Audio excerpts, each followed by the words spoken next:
আমাদেরই পরিচিত একজন আজ হুট করে একটা কথা বলছিলেন যে আগুন মানুষকে সভ্যতার শিখরে নিয়ে গিয়েছিল। এখন তো আমরা সভ্য, আমরা নগর জীবনে থাকি, কিন্তু বাংলাদেশের এই রাজধানী শহর ঢাকায় এখন পয়সা দিয়েও মানুষ আগুন পাচ্ছে না। আগুন মানে কি? গ্যাসের আগুন, যেটা দিয়ে আমরা মূলত রান্না করি এই ঢাকা শহরে বা চট্টগ্রাম শহরে অনেক জায়গাতেই গ্যাস নেই। ঢাকায় তো সংকটটা আরও তীব্র। সিলিন্ডারের গ্যাস বেশ কিছুদিন ধরেই পাওয়া যাচ্ছিল না। শীতকালের কারণে লাইনের গ্যাসের চাপ কম ছিল। এর মধ্যে হঠাৎ করে দুদিন আগে আমিন বাজারে একটি পাইপলাইন ফেটে যায়। সেটা ঠিক করতে না করতে আজকে আবার আহ, রাজধানীর যে মিরপুর রোড, সেখানে গণভবনের ওখানে একটা গ্যাসের বাল্ব ফেটে যায়। মোহাম্মদপুর সহ আশেপাশের অনেক এলাকায় দীর্ঘক্ষণ গ্যাস ছিল না। এভাবেই নানান এভাবেই আমাদের মানে এই সময়টাতে নগরের মানুষেরা, নাগরিকরা তাদের জীবনটা নির্বাহ করছেন। সকালেও গ্যাস পাচ্ছেন না, গভীর রাতেও কোথাও কোথাও পাচ্ছেন। এই পুরো বিষয়টা নিয়েই আমরা চর্চার বিশেষ প্রতিনিধি ফজল রাব্বির সঙ্গে একটু কথা বলবো। রাব্বি, আপনাকে স্বাগত। ধন্যবাদ আপনাকে। রাব্বি, মানুষ গ্যাস পাচ্ছে না, মানুষের হাতে টাকা আছে, সে চাইলে সিলিন্ডার গ্যাস কিনতে পারছে না, লাইনের গ্যাস পাচ্ছে না, মানে কেন? আচ্ছা, আপনার বাসা কোথায়? মোহাম্মদপুর। আচ্ছা, আমার বাসাতেও গ্যাস ছিল না আজকে হ্যাঁ, সকালে। রাইট। মোহাম্মদপুরের এই একজন সিলিন্ডার ডিস্ট্রিবিউটরের সাথে, মানে ডিলারের সাথে আমি আজকে নাম পরিচয় না দিয়ে ফোন করে জিজ্ঞেস করলাম যে আপনার কাছে কি সিলিন্ডার আছে? তো উনি বললেন যে না, সিলিন্ডার নাই ভাই, একদমই নাই। হুম আমি বললাম যে টাকা বাড়ায় দিচ্ছি, বলে 5,000 টাকা দিলেও নাই। তারপরে আমি আবার আরেকজন রিপোর্টারকে দিয়ে ফোন করালাম। হ্যাঁ, বলে আসেন ভাই, কোনো সমস্যা নাই, দুই একটা আপনার জন্য ম্যানেজ করে আমি দিতেছি। এখন এইখানে ব্যাপারটা হচ্ছে যে আমরা জানি যে সিলিন্ডার গ্যাস মূলত এলপি গ্যাস আমদানি করে এলপি গ্যাস আনা হয়, এবং সেই আমদানি করার যেই পরিমাণ আমদানি আমাদের মাসের দরকার হয়, আমাদের বছরই হিসাব হচ্ছে 15 লাখ মেট্রিক টন, মানে 15 লাখ মেট্রিক টন মতো হচ্ছে আমাদের চাহিদা সিলিন্ডার গ্যাসের। সেখান থেকে সেই হিসাবে করলে যা হয় তার থেকে বেশ কিছু, এবার সম্ভবত 90,000 মেট্রিক টনের মতো অফিসিয়াল আনঅফিসিয়াল মিলে ইম্পোর্ট হয়েছে। কেউ কেউ বলছেন যে আরও কম, আরও অনেক কম হয়েছে এই আমদানি। তো এই আমদানিটা কম হয়েছে কেন? আমদানিটা কম হয়েছে 2024 সালের 5ই আগস্টের পরে অনেক ব্যবসায়ী, আমাদের মূলত 27টি অপারেটর এই গ্যাস আমদানি করেন, আমদানি করে বটলিং করে তারপর হচ্ছে ডিলার ডিস্ট্রিবিউটরের কাছে আমরা ভোক্তার পর্যায়ে পৌঁছায়। কিন্তু এই পুরো আমদানিটাই এখন করছে মূলত 5টা কোম্পানি। এই 5টা কোম্পানি আমদানি করার ফলে, এবং তাদের একটা নির্দিষ্ট সীমা আছে, তারা এর চেয়ে বেশি আমদানি করতে পারেন না। ফলে তারা গভর্নমেন্টের কাছে বেশ কয়েকবারই বলছিলেন যে আমরা আমদানির পরিধি বাড়াতে চাই, আমাদের আমদানি পর্যায়ে ভ্যাট কমানো হোক, এইরকম বেশ কিছু দাবি দেওয়া ছিল। সেই দাবি দেওয়া আপনি জানেন যে 4 দিন আগে মন্ত্রণালয় সেটি এনবিআরকে একটি নির্দেশনা দিয়েছে ভ্যাট কমানোর, এবং আপনার আমদানির তাদের এলসি খোলার জন্য সহজ করা হয়, সেই জন্য বাংলাদেশ ব্যাংক একটি নির্দেশনা দিয়েছেন। কিন্তু সেটি বাস্তবায়ন হতে তো সময় লাগবে। ফলে এখনকার যে ক্রাইসিসটা, আপনি যে বাজারে গেলেও আপনি টাকা দিলেও গ্যাস পাচ্ছেন না, যে সমস্যাটা, এইটা মূলত আমদানি কম হওয়ার কারণে হয়েছে। আর আমদানি কম হওয়ার কারণে যেই ক্রাইসিসটা তৈরি হয়েছে, সেই ক্রাইসিসটা মিটতে আসলে একটু সময় লাগবে। এই বিআরসি চেয়ারম্যান বললেন যে ফেব্রুয়ারির মধ্যে সমস্যাটার সমাধান হবে, কিন্তু এখানে আরেকটা বিষয় হচ্ছে, ফেব্রুয়ারিতে রমজান। হ্যাঁ, রোজার সময় মানুষের এমনিতে গ্যাসের চাহিদা থাকে, এইবার রোজাটা কিন্তু পুরোপুরি গরমে হচ্ছে না, একটু ঠান্ডার একটা আবহ কিছুটা থাকবে, হ্যাঁ। মানে তীব্র, মানে গ্রীষ্মের মধ্যে হচ্ছে না। আচ্ছা, তাহলে আসলে কি হবে ফেব্রুয়ারিতে সমস্যার সমাধান? ফেব্রুয়ারিতে মধ্যে আপনি যেমন বললেন যে ফেব্রুয়ারিতে শীত থাকবে, এই যে এলপিজির যে মানে যে চাপটা, এই চাপটা কিন্তু আরও একটু বেড়েছে। কারণ হচ্ছে শীতের কারণে আপনার পাইপলাইনে এক ধরনের কন্ডেন্সেট জমে। আপনার যে রেগুলার যে গ্যাস পাইপলাইনে আমরা যে গ্যাস পাই, সেই পাইপলাইনে একটা প্রলেপ জমে, ফলে গ্যাসের চাপটা কমে যায়। আবার গ্যাসের আমাদের এই যে চাপটা কমে যায়, সেটার ফলে আবার এলপিজির উপরে একটা চাপ তৈরি হয়েছে। এই চাপটা এখন বিইআরসি চেয়ারম্যান মহোদয় উনি বলেছেন যে উনি আশা করছেন যে ফেব্রুয়ারির মধ্যে সমস্যার সমাধান হয়ে যাবে। কিন্তু ব্যবসায়ীদের সাথে কারো সাথে কথা বলে আমরা যদি দেখলাম, এখনও যদি তারা নতুন করে এলসি করেন, নতুন করে করেন, আমদানি করা শুরু করেন, তাহলে তো মাসখানেকের মধ্যে এই সমস্যা এত সহজে সমাধান হওয়ার কথা না। কিন্তু তারা বলছেন যে তারা চেষ্টা করবেন যে এই সমস্যাটা যেন রোজার আগে যেন কেটে যায়। তাতে করে তাদেরও লাভ।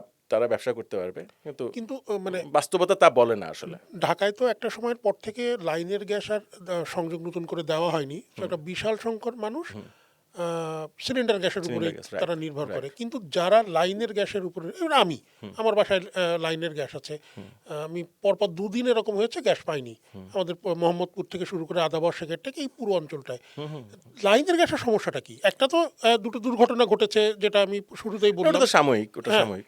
কিন্তু কিন্তু এই সাময়িক যে সমস্যাটা হয়, তারপরেও কিন্তু সব জায়গাতে, যেমন আমি যদি আমিনবাজারের কথাটা বলি, আমিনবাজারে যেদিন ঘটনা ঘটলো তার পরে একটা বড় সময় গ্যাস ছিল না। পরে যখন ফিরলো, আমি খোঁজ নিয়ে দেখলাম আমার এলাকায় হয়তো ফিরেছে, কিন্তু আমার পাশের রোডে ফেরেনি, আরও আরেকটু দূরে এসব জায়গায় ফেরেনি। তার মধ্যে আজকে আবার ভালভ বিস্ফোরণ, আর গ্যাসের স্বল্পচাপ তো আছেই। মানে এর প্রবলেমটা কি, মানে তিতাসের সমস্যাটা আচ্ছা, কোথায়? তিতাসের সমস্যা হচ্ছে যে তিতাসের এমডির সাথে ব্যবস্থাপনা পরিচালকের সাথে আমার আজও কথা হয়েছে। উনি যেটি বললেন যে আমরা বাস্তবতা হচ্ছে যে উনি যতটুকু গ্যাস দরকার, ওনার যত চাহিদা যতটুকু তার কাভারেজ এরিয়ার মধ্যে গ্যাস দেওয়ার জন্য, ততটুকু তিনি পাচ্ছেন না। হুম। আর তার প্রায়োরিটি হচ্ছে যে বাসাবাড়ির আগে তাকে দিতে হবে হচ্ছে শিল্পে। ফলে শিল্পেও সে যে পুরোপুরি দিতে পারছেন না, সেটা তো শিল্প মালিকরা আমাদেরকে বলছেনই যে তারা গ্যাস পাচ্ছেন না। আবার এদিকে হচ্ছে বাসাবাড়িতে, ফলে ওই সাইড কাভার করে এই পাশে বাসাবাড়িতে গ্যাসের ব্যাপারে তাদের আগ্রহ, ইচ্ছা থাকলেও তাদের আসলে কোনো উপায় নেই। উদাসীনতা বলবো না আমি, ইচ্ছা থাকলে তাদের উপায় নেই। আর সার্বিকভাবেই আমাদের তো একটা গ্যাসের সংকট রয়েছেই সারা দেশেই। আমরা এখন গ্যাসের যেহেতু গ্যাসের নতুন নতুন আমদানি, গ্যাস কূপ আমরা আমদানি করতে মানে উত্তোলন করতে পারতেছি না গ্যাস, এবং পুরোটাই বলতে গেলে প্রায় আমদানি নির্ভর হয়ে যাচ্ছে, আমাদের গ্যাস খাতটা আমদানি নির্ভর হয়ে যাচ্ছে। এই ফলে একটা নতুন করে চাপ তৈরি হচ্ছে। আপনি জানেন যে এলএনজি দিয়ে আমাদের চাহিদা অনেকটা পূরণ করার চেষ্টা করা হচ্ছে। তো ফলে এই যে গ্যাস নাই, এর সাথে আমার যুক্ত হচ্ছে 8%। তিতাসের সিস্টেম লস এখন 8%। 8% সিস্টেম লস দিয়ে একটা কোম্পানি আপনার যে এরকম নিত্য প্রয়োজনীয় একটা পণ্য, যেটি হচ্ছে জরুরি পণ্য, 8% সিস্টেম লসের পরে আসলে ওইভাবে সার্ভিস পাওয়াটা বা ওইভাবে এই পণ্যটাকে কাজে লাগানোটাও আসলে জটিল। বিশেষজ্ঞরা তাই বলেন যে এই সিস্টেম লসটা আরও বেশি কমিয়ে আনা উচিত, এবং এর জন্য তিতাসে আরও বেশি দক্ষতা, এই ডিস্ট্রিবিউশন লাইনে আরও বেশি দক্ষতা অর্জন করা আসলে তিতাসের দরকার। আচ্ছা, আমার একটা জিনিস একটু মানে আপনার কাছে জানতে চাই। তিতাস গত দুদিন আমরা দুটো প্রেস রিলিজ দেখেছি, এই আমিনবাজারের ঘটনার দিন এবং আজকে, যে তারা বলছে যে গ্যাসের চরম স্বল্পচাপ বিরাজ করছে। এটা একটা খুব সুন্দর কথা যে স্বল্পচাপ, আপনার গ্যাস পেতে অসুবিধা হবে, কিন্তু গ্যাস তো নেই। তাহলে চরম স্বল্পচাপ বলে মানে তিতাস আসলে কি লুকোতে চাচ্ছে? আচ্ছা, এখানে একটা ব্যাপার আছে। আমি জানি না তিতাসের এই এই মানসিক অবস্থা, তিতাসের সাংগঠনিক এই মানসিক অবস্থা তো আমি বলতে পারবো না, কিন্তু একটা ব্যাপার হচ্ছে যখন তিতাস বলে যে আমি একেবারেই গ্যাস পাবেন না আপনার লাইনে, তখন তার কাছে একটা দায়বদ্ধতা থাকে যে সে গ্যাস না দিয়ে তো মাস শেষে বিল নিতে পারে না। ঠিক আছে? ফলে সে বলে যে আমি অল্প দিচ্ছি, ঠিক আছে, কিন্তু মাস শেষে তো তার, আপনি জানেন যে আপনি যদি গ্যাস নাও পান সারা মাসে আপনার 1080 টাকা দিতে হবে। এই বিষয়ে ভোক্তাদের আইনি মানে লড়াইয়ে যাওয়ার সুযোগ আছে, কিন্তু এখন পর্যন্ত কোনো ভোক্তা যায়নি, সেটা আলাদা আলোচনা। তো ফলে তিতাস, আমার ধারণা এই কারণেই হচ্ছে তিতাস স্বল্প চাপ, মৃদু চাপ, গভীর চাপ, এই ধরনের চরম স্বল্পচাপ। চরম স্বল্প চাপ, এই ধরনের শব্দ ব্যবহার করে আসলে এই পরিস্থিতিগুলোকে মানে এড়িয়ে যেতে চায় আর কি।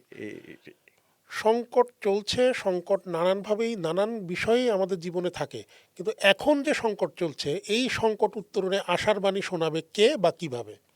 আচ্ছা, আপাতত আশার বাণী শোনানোর আসলে ওইভাবে খুব বেশি সম্ভাবনা নাই। আপনি এই গ্যাসের চাপটা নিয়ে আসলে আমাদের শিল্প খাত, ব্যবসা খাত কিংবা বাসাবাড়িতে এই চাপটা আপনার থাকবেই। এই চাপটা এইভাবেই, এলপি দিয়ে হয়তো আপনি বাসাবাড়িতে ম্যানেজ করতে পারবেন। এলএনজি যে আমদানি করবেন আপনি, একটা নির্দিষ্ট অ্যামাউন্টের বেশি আপনি আমদানি করতে পারবেন না, কারণ আপনার সেই ইনফ্রাস্ট্রাকচার সক্ষমতা তৈরি হয়নি এখনো। সেটা সক্ষমতা তৈরি করতে গেলেও আপনার একটা দীর্ঘ সময় লাগবে। আপনার যে গ্যাস কূপগুলো নতুন করে খননের উদ্যোগ নেওয়া হয়েছে, আগে সরকারেও নিয়েছিল, সেটা আবার নতুন করে নেওয়া হচ্ছে। 100 কূপ খননের যে সিদ্ধান্ত, বাপেক্স জোরে সোরে কাজ করতেছে, তার সবগুলো রিগ এখন কাজ করতেছে। আমরা কয়েকদিন আগে এর ফলাফলও পেয়েছি সিলেটে, কিন্তু সেগুলোর ছোট ছোট পকেটে, মানে বৃহৎ আকারে গ্যাস আমরা এখনও পাইনি। আমরা সমুদ্রে এখনও গ্যাস অনুসন্ধানের কাজ শুরুই করতে পারিনি। ফলে আমাদের এই গ্যাসের যে সংকট মেটার সম্ভাবনাটা মানে এটা দীর্ঘমেয়াদী, স্বল্পমেয়াদী আসলে সম্ভাবনা কোনো বিশেষজ্ঞরাও আসলে এইভাবে আশার বাণী। আমাদের উপায় হচ্ছে একটাই, আমাদের নিজস্ব গ্যাস অনুসন্ধানে আরও বেশি মনোযোগী হওয়া, আরও বেশি উদ্যমী হওয়া, মনোযোগী হওয়া, এই আর কি। আর এলএনজি যদি আমদানি, এটা সরকারি সিদ্ধান্ত, যদি তারা আরও আমদানি বাড়াতে চায়, আমরা যতটুকু জেনেছি যে তৃতীয় আরেকটি টার্মিনাল করার জন্য অলরেডি সরকার প্রকল্প অনুমোদন করেছেন, পাইপলাইন অনুমোদন করেছেন। এখন এইভাবে যদি আমদানি নির্ভরতার মাধ্যমে যদি সমাধান করা যায়, সেটি হয়তো বা তারা করতে পারেন, কিন্তু দীর্ঘমেয়াদের সমস্যার সমাধান হচ্ছে আমাদের নিজস্ব গ্যাস অনুসন্ধানে মনোযোগ দেওয়া। ধন্যবাদ আপনাকে। গ্যাস নিয়ে খুব একটা আশার কথা ফজলে রাব্বি কর্তৃপক্ষের কাছ থেকে জানতে পারেননি, যে কারণে আমাদেরও জানাতে পারেননি। দীর্ঘমেয়াদে একটি আশার কথা তিনি বলেছেন যে যদি আমরা আরও কূপ খনন করি তাহলে অনেক আরও হয়তো গ্যাস পাবো, তখন আমাদের যেই সংকট সেই সংকট কাটতে পারে, কিন্তু সেটি নির্ভর করবে সরকারের উপর, তারা কতটুকু এই কূপ খনন, গ্যাস অনুসন্ধান এই কাজগুলো করবে। আশু সমাধান হিসেবে এলএনজি আরও বেশি পরিমাণে আমদানি করতে পারবে কিনা, বা সক্ষমতা যেটুকু আছে সেটারও সর্বোচ্চ ব্যবহার করতে পারবে কিনা। মোদ্দা কথা, আমাদের এখনও সংকটের মধ্যেই হয়তো থাকতে হবে। এই সংকটের মধ্যে আপনার আপনি যে সংকটের মধ্যে আছেন তার কথাটাও একটু আমরা শুনতে চাই। আমাদের চর্চার ইউটিউব চ্যানেল এবং ফেসবুক পেজে আপনার মতামত এবং আপনার সংকটের কথা আমাদের জানাতে পারেন। চর্চার সঙ্গে থাকুন।